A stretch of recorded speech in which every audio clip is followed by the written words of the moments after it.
दादर येथील शिवसेना भवनच्या अगदी समोर शिंदे गटाचा एक बॅनर लागलाय। हे बॅनर आपण बघतोय की उपमुख्यमंत्री एकनाथ शिंदे यांचे फोटो या बॅनरवर आहे आणि पश्चिम महाराष्ट्र युवा प्रतिष्ठानतर्फे हे बॅनर लावण्यात आलं आणि या बॅनरचा जर मथळा आपण वाचला तर हिमालयाच्या मदतीला सह्याद्री धावला असा मथळा या ठिकाणी जो आहे तो लिहिण्यात आलेला आहे।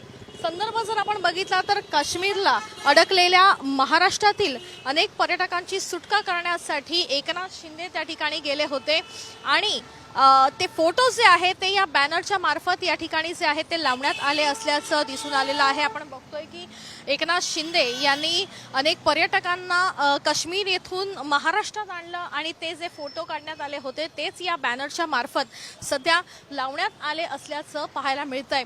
त्यामुळे हिमालयाच्या मदतीला सह्याद्री धावला असा आशय जो आहे तो या बॅनरमध्ये पाहायला मिळतोय। अगदी शिवसेना भवनच्या समोरच हा बॅनर लावला असल्यामुळे विशेष चर्चा सध्या या बॅनरच्या निमित्तानं बघायला मिळत असल्याचं दिसून येतंय।